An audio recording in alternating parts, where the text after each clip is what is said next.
Hey everybody, welcome to the National Signing Day podcast. I'm your host, Coach Martin. Super excited. We got a great show today. We got Coach Corey Heitz in the building. Coach from Colorado. Hey, say hi. Coach, tell us a little about yourself. Thanks for having me on, Coach. My name's Corey Heitz, and I'm the founder of Prep Athletics, and I run a company that helps basketball players, boys and girls from around the world, connect to the right fitting prep schools. So there's a lot of different shapes and sizes out there, and I'm like a concierge for these families to make sure, one, they know about the prep school world, and two, if they are exploring that option, that they're talking to the right fitting prep schools. Yeah, that's awesome. So before we jump into that, because that's good stuff, and we want to learn more, obviously. So tell us a little about yourself. Yeah, so I grew up in West Virginia for my first 11 years, then moved to Lexington, Kentucky. And the reason that we did that is my dad played basketball at West Virginia and met my mom there. So we grew up my first half of my life going to West Virginia Mountaineer games. And then my dad's baby brother, Tom, was playing at the University of Kentucky in the early 80s. And we kept driving back and forth to Lexington, fell in love with it there. And that's where, I lived from age 11 to 18. And, there was 5 members of my family before me that played D1 basketball. And it was just a goal of mine my entire life to be, a D1 or bust kid, right? So coming out of high school, I was 6'7", 195 pounds. I backed up an All-American. Our team was really good. So I just needed an extra year to kind of just get my legs under me, get stronger, get more reps. And that's where I did a prep school year at the Air Force Academy's prep school, a post-grad year at the Air Force Academy's prep school. I did that. And then after that was in the Air Force Academy's program and then graduated there in 2000. Now, my first cousin, Brad Miller, who I grew up with, who's a couple months older than me, he spent his senior year of high school at a prep school in Maine, really turned his life around on the court and maturing wise. And then he played 4 years at Purdue and then 14 years in the NBA. So without prep school, I'm not playing in a D1 program. My cousin's not making it to the NBA. So it really changed our family's trajectory. And back in 2008, Brad and I worked together to help a kid from Canada get into prep school.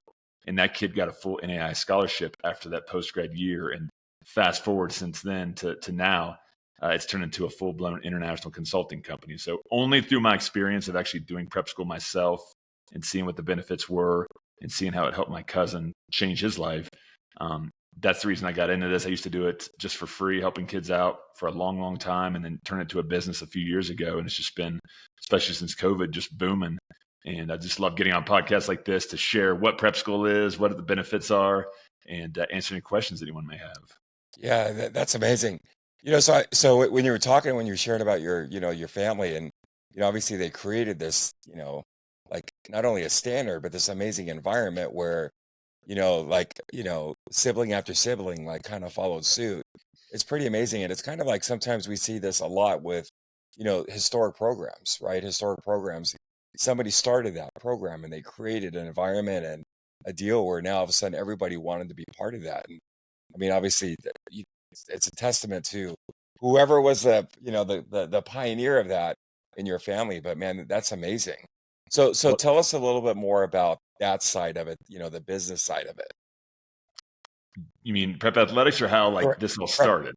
prep. No, let's go with prep athletics. Yeah, So tell us a little bit more of that. yeah. So one, if a kid's qualified to go to a prep school, right, I help them navigate all the prep schools out there. And there's about 150 in the US where you can play basketball, and about 100 that offer a post-grad year, which is considered a fifth year, right? Or your gap year between senior year of high school and your freshman year of college, right? A lot of kids nowadays, they reclass when they transfer high schools, but post-grad year is an option that's been around a long time. And in this day and age, you've got to get older, right? Like since COVID, the college basketball game has on average gotten 18 months older. So if you're a high school 18-year-old graduating after 4 years, unless you're really, really good, like a top 200 player, a lot of D1s aren't even going to look at you, right? So if you want to bump up an extra level, not guaranteed, there's no guarantees with this, but if you at least want to try, a post-grad year is that option, right? So we help families, like I said, if kids are qualified, navigate this world, because there are prep schools out there. Some have 10 D1 players on it. Some barely have a D3 walk-on. And then there's everything in between, right? You've got places like IMG Academy, which is like the Rolls Royce of prep schools, very expensive, but very good training, very good facilities. You got places like Hargrave Military and Fork Union, which are military academies, so they're more affordable, but you're going to have to wear a uniform and, follow some rules if you're there. You've got, name brand schools like Exeter and Andover, and like presidents have gone there, CEOs, world leaders. And then you've got basketball powerhouses such as like Brewster Academy, New Hampton. So they're all different shapes and sizes.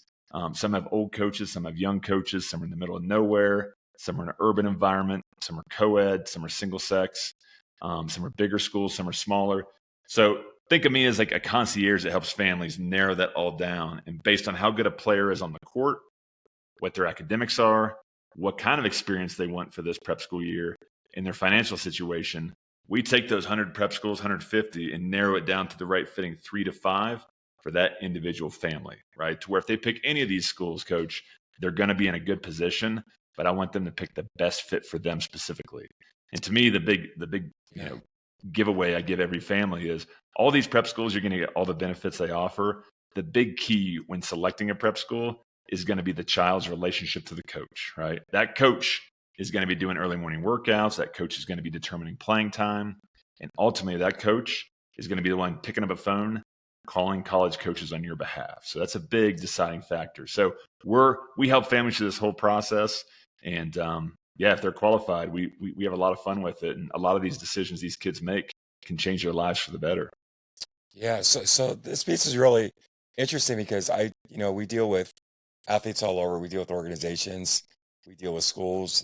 I get hired to speak in schools really all over. But I would tell you that probably, in my opinion, and I could be wrong, I want you to correct me if I'm wrong, I think majority of the people don't even know anything about this. I think probably just a minority of the people. I don't think most people even have it on their radar to be like, hey, listen, if I go this route, not only am I going to really be put in position to be successful, because it sounds like that's what prep school does. It puts kids in position, right, by developing them, equipping them, and putting them in position to actually win, to be successful. I think, this is invisible to the majority of the people. How would you respond to that? I would agree with you. I mean, Yeah. 95% of these prep schools are in New England, in the mid-Atlantic area, right, in that pocket of America. And then you got a couple others sprinkled around, such as the military academies in Virginia.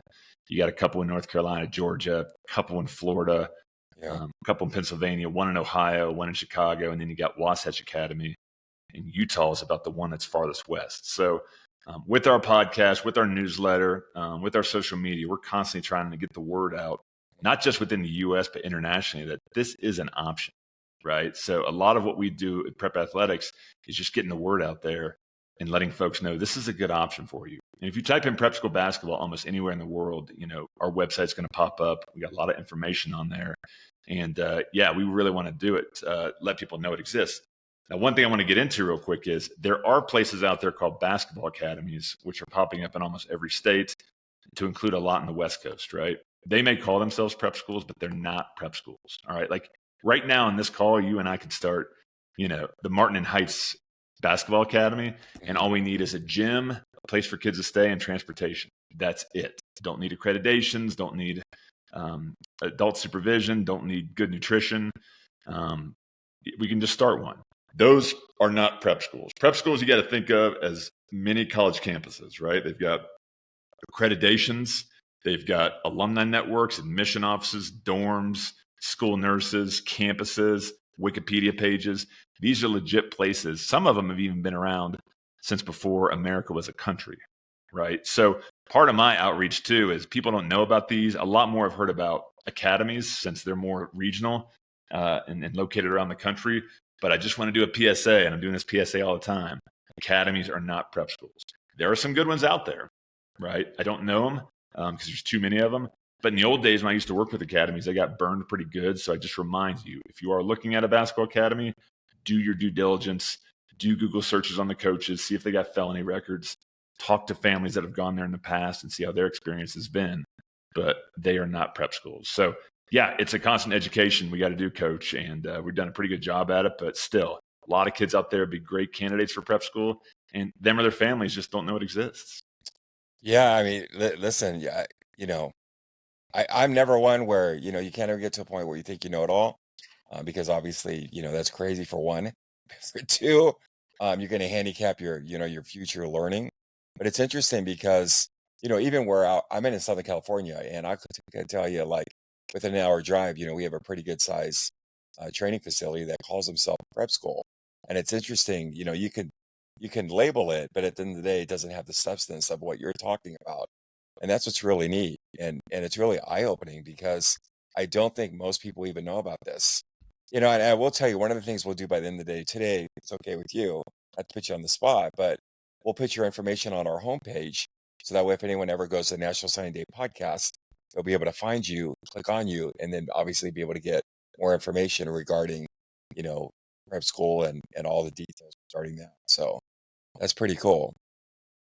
So at what point did you kind of get that moment where you're like, man, this is the route I want to go? Do you remember when that happened? As a player, as a business? As a business. So at what point, now maybe it happened when you were a player, I don't know, but like at what point where you're like, hey, I really want to help people in this space?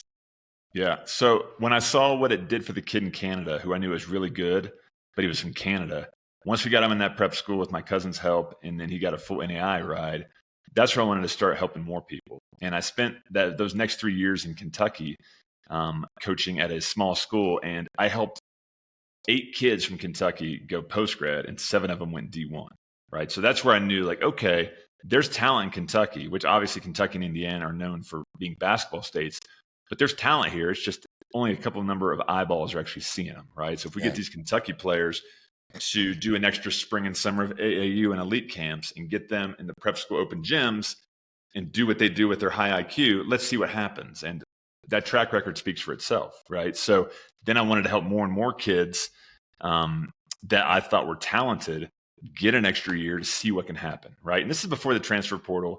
This is before COVID. So like D1s were still giving out offers a lot more loosely than they are now.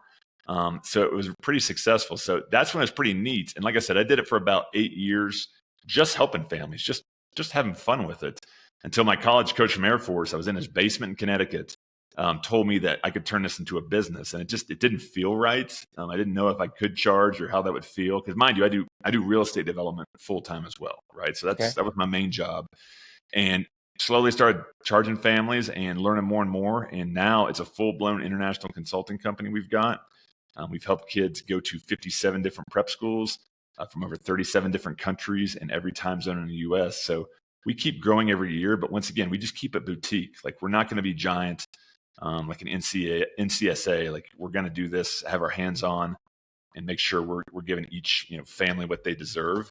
And once they join us, they join the family. Like, they're always in it. Like, I've still got kids I keep in touch with.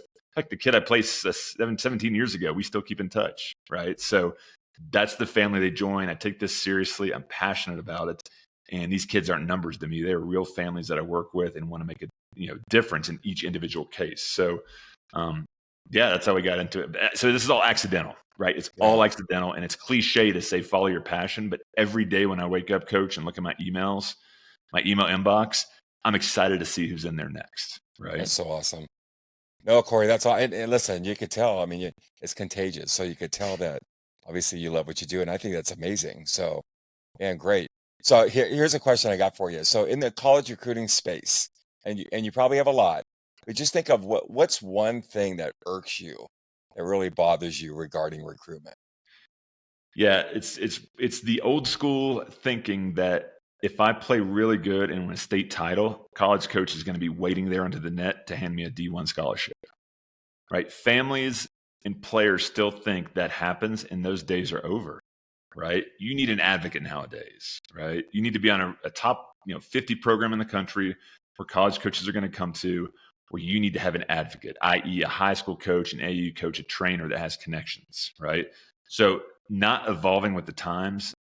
And the reason I say they're not evolving is in about any day now, my inbox is going to be starting to flood, because those same seniors I just mentioned are going to be scrambling, reaching out for options, since they don't have those offers they thought they were going to get, right? They'd be looking at JUCOs or NAIAs or prep schools. So that's one thing right there. I wish families would be told in 9th grade, like, look, you got to be an advocate for yourself. You might have people working for you, but you still have to take charge of your own recruiting and maybe be proactive and reach out to colleges on your own. So being passive, sitting back, that's what irks me. Yeah, recruitment is not it's full court press, right? I tell people, it's like football. It's a contact sport. You know what I mean? You got to like take charge of your recruitment. Don't put it in the hands of other people because, you know, it, it's what you're going to get. So I like that. I like that advice 100%. So Here's it's good another one, stuff. Coach. Here's another one. Is Yeah. when this player signed at Michigan State, and my son held him to 4 points, and my son scored 20 on him. And it's a comparison, but like we haven't seen why Michigan State initially offered that kid, right? He might have had the right performance at the right times against the right players. That AAU coach might know the Michigan State staff, or same with the high school coach. There's so much stuff going on that unless you actually could sit behind the scenes of a college recruiting meeting that happened multiple times a week, it's hard to know all the ins and outs of why certain players get picked. Yes, there's obvious guys that are top 100 players that are going to be program changers, but we don't know what's going on in those conversations. So yeah, that comparison, like my son outperformed this kid, therefore my son deserves a Michigan State offer, that gets pretty tiresome too. Yeah. Good point. Good point. So I don't Is it like know. that in football? Do you ever hear that kind Yeah, of statement? 100%. Okay. Yeah. I mean, I want to say that there's nothing that we haven't heard. I think I'm probably still going to be shocked, but mostly it's the same thing. People think that their kids are here when in reality they're not. You know what I mean? And really, they have a bad game plan. Or they have no game plan at all. You know what I mean? Right. So, and I'm one where I'm a believer where whether it's recruitment or whether it's business or whatever you're doing, you should always apply leverage. And what you do is really leverage. So, I would say that anyone even remotely interested in thinking about, prep school, how it's going to develop and help, and they should be contacting you 100%. So I love it. I always think of the old Back to the Future. I love that. I love that movie. A lot of people that are on this podcast, they probably don't even know. They're going to have to Google it. What was Back to the Future? But if you can go back in time and go to, Coach Corey before he was Coach Corey when he was 18 years old, and if you can give yourself one piece of advice as a young man, what would that piece of advice be, Corey? It'd be to meditate, because I was so wound up and high strung as a senior because I felt pressure, right? Like, remember I told you I had 5 members of my family before me played D1, and like I wasn't a D1 player yet. We had, guys on our team went to Kentucky, Notre Dame, Georgia, Marshall. Like we were stacked, national powerhouse, but like I had built up my entire life, like you got to go D1, and I just wasn't trending that way yet, right? And I had bad stomach problems. I didn't sleep great. My freshman year, I had hair falling out of my head because of stress too, right? And that's great as a high school freshman. Everyone wants to have hair falling out. So I was wound tight, and I found out about meditation in 2008, and it's really mellowed me out and made me a lot calmer, helped my stomach issues. And so I would go back to my 17, 18-year-old self and say, hey, get up 10 minutes early, just do some breath work, start the day relaxed in a non-fight or flight state. And I think that would have done wonders for me. Wow, that's some wisdom right there. That's good. So, Coach I wouldn't have Corey, listened. I wouldn't have listened, but I would have still told probably them. not. Probably not. You never know, right? But I still think, with that being said, you still giving them wisdom. So, great job on that. So, Coach, if you have one question, what would you like to ask me? Yeah. So tell me, like you're in the football space, you're in the placement space. Like you tell me with prep schools, now that you know what you know, is there synergy here between the two of us on helping more kids? Yeah, it's interesting because the answer is always going to be yes, for sure. But it's interesting because my background's not in sports. I wish I could tell you that I was a D1 athlete. I wish I was telling you that, I was one where I love to compete. I do. My body, not so much. You know, ruptured both Achilles. I ruptured my rotator, my bicep. My body. But my background's in business, Corey. So I've been able to speak at hundreds of businesses and business conferences across the country. I sat on panels with a lot of our Fortune 500 companies. And the last 2 companies I was brought in to help scale, we did about 135 mil annually. But it's interesting, whenever I would go into a company, I would always do 3 things. Really the same thing, I think, what a good coach is going to do. 1, I'm going to change the environment, right? It's got to be a winning environment, right? Number 2, I would get everybody better, so I'd have to coach them up. And number 3, I would apply leverage. I would bring in better software that would put our men and women in position to win, right? So when 2017 happened, I've always loved sports, always loved that. But when I looked at recruitment, I think recruitment is kind of like a business using a fax machine. I think a lot of it's a money grab, in my opinion, just my opinion. And I think a lot of people weren't putting kids in position to win. They really weren't.